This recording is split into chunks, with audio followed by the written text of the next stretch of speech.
प्रथम बंदो सदगुरु चरण, जिन अगम गम लखाइया। गुरु ज्ञान दीप प्रकाश करि पट, खोली दरस दिखाइया। जेहि कारण सिद्ध्या पछे, सो गुरु कृपा ते पाइया। अकह मूरति अमिय सूरति, ताहि जाय समाइया। कृपा सिंधु गुरुदेव, दीन दयालु कृपालु हैं। बिरल पावहि भेद, जिन चिन्ह प्रगटता। कोई बूझहि जन जौहरी, जो शब्द के पारख करे। चित लाय सुनहि सिखावन हित, जान के हृदय धरे। तम मोह मोशम ज्ञान रवि जब, प्रगट हो तब सूझहि। कहतहूँ अनुराग सागर, संत जन कोई बूझहि। कोई एक संत सुजान, जो मम शब्द विचारई। पावहि पद निर्वाण, बसहु जासु अनुराग। सदगुरुदेव स्वामी की जय। आज संत समागम में सदगुरुदेव की कृपा के अनुसार मैं कर्म फल या कर्म के फलाफल पर कुछ शब्दों का बखान करना चाहता हूँ। कृपा कर जो अच्छा शब्द हो उसे ग्रहण करने का कष्ट करेंगे। त्रुटि पर ध्यान न देते हुए अच्छाइयों को लेने का प्रयास करेंगे। कर्म का फलाफल जीव पर कैसे पड़ता है। जीव द्वारा जो कुछ भी किया जाता है उसी को कर्म फल कहते हैं। कर्म का जीवन पर बहुत प्रभाव पड़ता है और शुभाशुभ कर्मों के अनुसार ही जीव को उसका परिणाम फल भुगतना पड़ता है। मानवीय आधार पर कर्म को विभिन्न रूपों में आंका जा सकता है। मोहवश केवल अपने हित के लिए किए गए सभी कर्म स्वार्थी होते हैं, जबकि निष्काम भाव से दूसरों के हित में किए जाने वाले कर्म परमार्थी कर्म कहलाते हैं। जो कर्म अपने तथा दूसरों के लिए हानिकारक घातक सिद्ध होते हैं, स्वाभिमानवश मूढ़ भाव से किए गए ऐसे कर्म भयंकर हिंसाजनक एवं आसुरी प्रवृत्ति के होते हैं। परंतु जो कर्म सर्वहित समानता के लिए अपना कर्तव्य समझकर निष्काम भाव से किए जाते हैं, वे सर्वोत्तम सत्कर्म कहलाते हैं। कर्म ही मोक्ष तथा बंधन का कारण होते हैं। जीवन में परम उद्देश्य के अनुसार आत्म कल्याण के लिए किए गए सभी पुण्य कर्म जीव को निवृत्ति की ओर ले जाकर भवबंधन से मुक्ति दिलाते हैं और भौतिक विषय सुख की फलाशक्ति के कारण किए गए सभी पाप कर्म जीव को प्रवृत्ति की ओर ले जाकर भवबंधन में बांध देते हैं और उनके जन्म मरण अर्थात आवागमन का कारण बनते हैं। यदि जीव कर्म करने में स्वतंत्र जैसा है तो भोग काल में वह परतंत्र जैसा है। उनके कुछ कर्मों का परिणाम तो तत्काल ही सामने आ जाता है, कुछ धीरे धीरे और कुछ जन्म जन्मांतर तक चलता रहता है।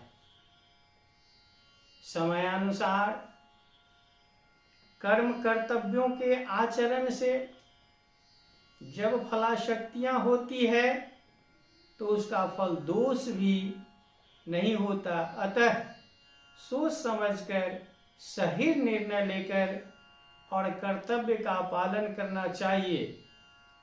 इस प्रसंग में कबीर देव सभी को कर्म के प्रति सचेत करते हुए कहा है कि कर्मों का फल निश्चित ही भोगना पड़ेगा।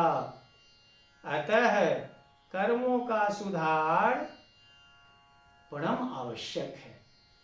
यदि हम सत्कर्म करेंगे तो हम भवबंधन से मुक्ति पाकर मोक्ष के अधिकारी होंगे। यदि ऐसा नहीं करेंगे तो भवबंधन में पड़कर जन्म जन्मांतर हम जन्म लेते रहेंगे, मरते रहेंगे, जन्म लेते रहेंगे, मरते रहेंगे, अन्य योनियों में खानियों में भटकना पड़ेगा। कबीरदेव कहते हैं, काया खेत किसान मन, पाप पुण्य दो बीज, बोया लूने आपना, काया कस के जीव। भावार्थ, शरीर और मन क्रमशः खेत व किसान की तरह है। बोने के लिए पाप और पुण्य नाम के दो बीज हैं। अब जो बीज इनमें बोया जाएगा वही काटने को मिलेगा। मोहवश किए गए पाप कर्मों से जीव को पीड़ा पहुंचती है। दूसरे शब्दों में कबीर साहब कहते हैं, कबीर कमाई आपनी, कबौ न निष्फल जाए, सात समुद्र आड़ा पड़े, मिले अगाड़ी आए। भावार्थ, कबीर साहब कहते हैं कि पक्षी अपने किए हुए कर्म की कमाई कभी भी व्यर्थ नहीं जाने देती। चाहे उनके सम्मुख सात समुद्र भी पड़ जाए फिर भी वह आगे आकर मिलती है। अर्थात कर्म के वश हुआ यह जीव ज्ञान होते हुए भी दुख पाता है। करे बुराई सुख चाहे, कैसे पावे कोई, रोपे पेड़ बबूल का, आम कहाँ ते हो। कबीर देव कहते हैं कि बबूल का पेड़ लगाने पर उसमें आम का फल नहीं मिलता, उसमें सूल ही सूल मिलता है। उसी प्रकार बुराई करने वाले को अच्छा फल कभी नहीं मिलता है, न मिलेगा। काला मुंह करूं कर्म का, आदर भाव लाए, लोभ बड़ाई छाड़ के, राचू गुरु के राग। भाव है सांसारिक मोह के कर्म का मुंह काला कर दूं तथा आदर मान को भी आग लगा दूं। व्यर्थ की लोभ बड़ाई को छोड़कर सद्गुरु के मनोपदेश या ज्ञानोपदेश का ही राग प्रेम अलापूं। इसी में जीवन का कल्याण है, जीवन की सार्थकता है। अन्यथा जीवन व्यर्थ में बीतता जा रहा है। प्रारब्ध पहिले रचा, पीछे बना शरीर, कबीर अचंभा है यही, मन नहीं बांधे धीर। जिसे प्राणी को निश्चित रूप से भोगना ही पड़ता है, उस प्रारब्ध की रचना पहले हुई है और उसके बाद शरीर बना है।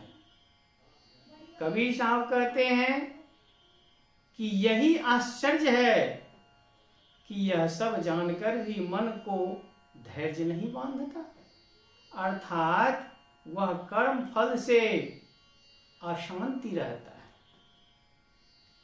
मानव जीवन में हम लोगों को शरीर मिलने से पहले प्रारब्ध बन चुका है कि हमको कब हर्ष मिलेगा, कब विषाद मिलेगा, कब दुख मिलेगा, कब सुख मिलेगा, यह निश्चित हो चुका है। तो फिर हम अधैर्य क्यों हो? हम साहस और धैर्य से अपना काम को निष्पादन क्यों नहीं करें? अलौकिक जीवन जीते हुए परलौकिक जीवन के लिए प्रयास क्यों न करूं?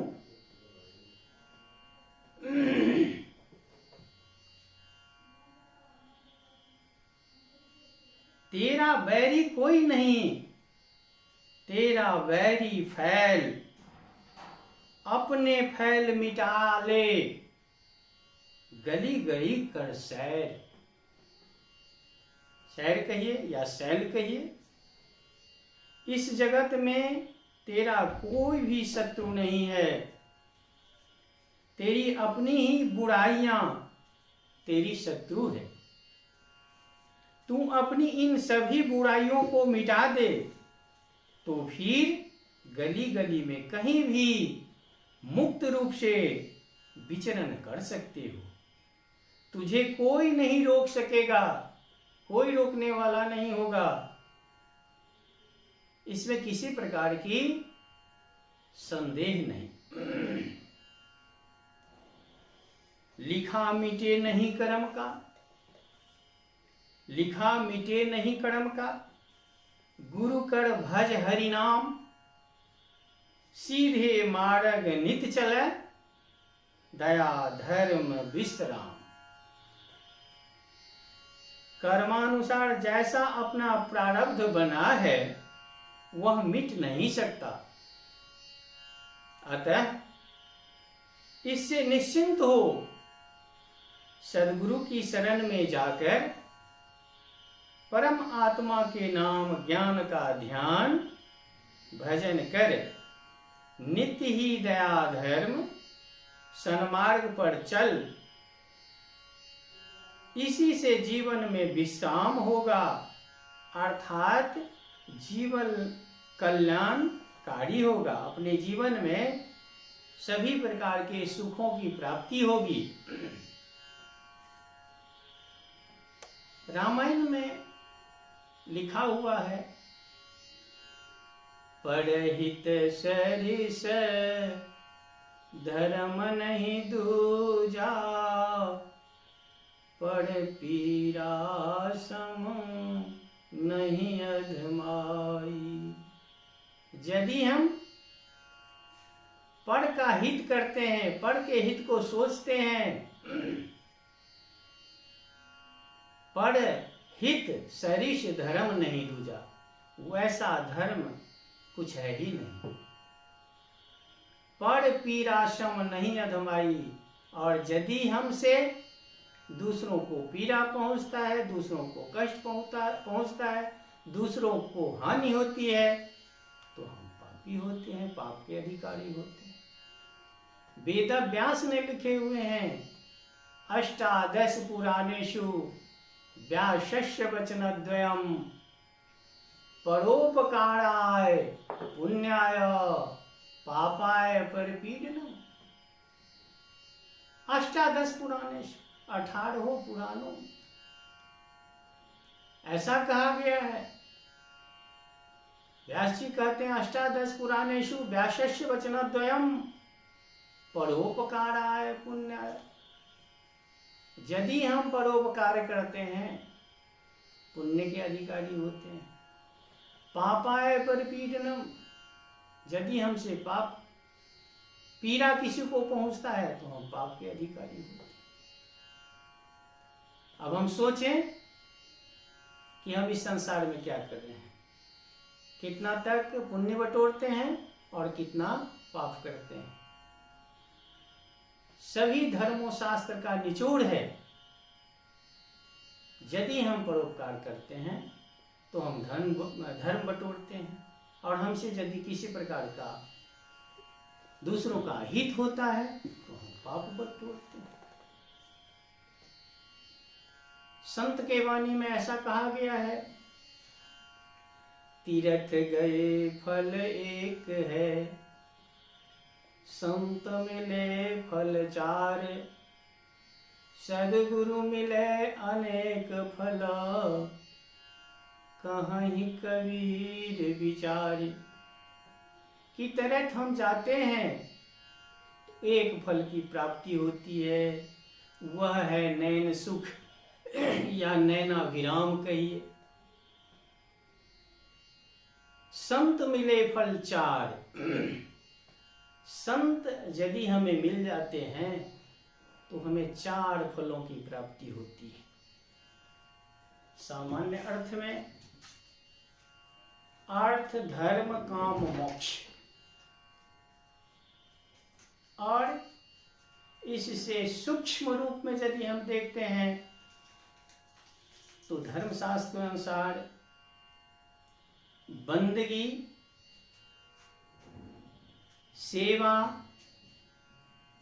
चरणामृत और प्रसाद,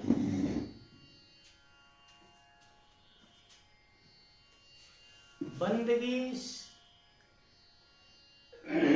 सेवा, चरणामृत, प्रसाद, इस चारों को यदि हम और सूक्ष्मतम दृष्टिकोण से देखेंगे,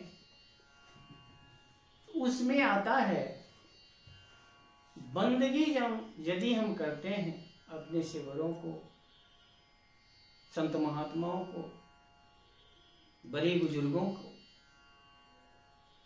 तो बंदगी से बंधन मुक्त होता है, बंधन टूटता है। विद्युता का बंधन, धन का बंधन, ऐश्वर्य का बंधन, जाति पाति का बंधन, वह टूट जाता है, मुक्त हो जाता है उससे, और बंदगी करने वाले का सिर झुकता है, आगे वालों का स्नेह बरसता है, जिससे हम स्वतंत्र होते हैं। ये बंदगी का परिणाम है। सेवा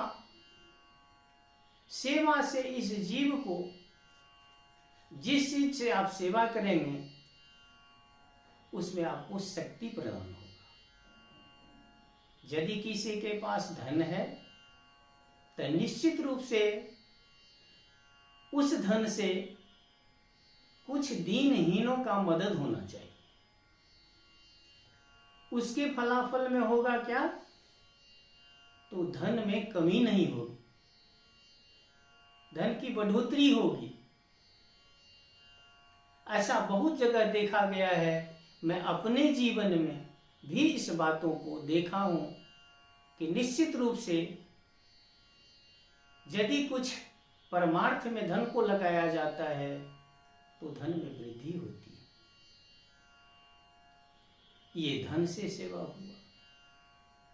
यदि शरीर स्वस्थ नहीं है, धन भी नहीं है, तो यदि वाणी है, कुछ ज्ञान है, उस ज्ञान को ही परहित में लगाना चाहिए। उससे क्या होता है? पाचन शक्ति में प्रगाढ़ता आ जाती है और हम अपने आप को धन्य होते हैं। तीसरा है चरणामृत।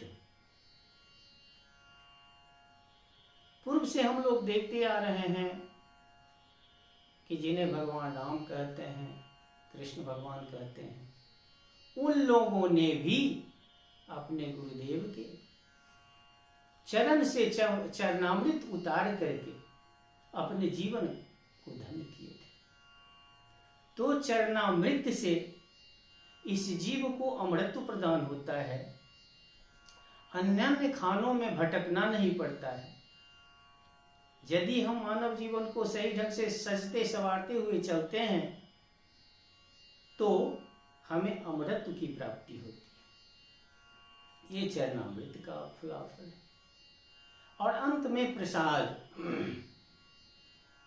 प्रसाद से इस जीव को पौड़ बनता है। पौड़ का अर्थ होता है पंख। जिस प्रकार पक्षी अपने पंख के द्वारा जहां मन होता है वहां भ्रमण करता है, संत महात्माओं लोग इसी पौड़ के द्वारा ध्यान के प्रक्रिया में हंस देह प्राप्त कर इहलोक परलोक का गमन करते हैं और अपने जीवन को धन्य करते हैं। यही कर्म फल। हम लोग अच्छे कर्म करने के लिए संसार में आए हैं। आज उस कर्मों का फलाफल लेकर के फिर इस तन को छोड़ेंगे। इसलिए मेरा सबों से आरजू विनती है कि यह मानव तन पा करके हम लोग सत्कर्म करें, परमार्थ करें और अपने जीवन को धन्य करें। बस अगले विशेष कुछ अगले वीडियो में जो कुछ मुझसे बन पड़ेगा वो कहूँगा। जो कुछ भूल हुई हो उसे क्षमा करेंगे। अच्छाई को ग्रहण करने का कष्ट करेंगे। शाहिद शाहिद शाहिद।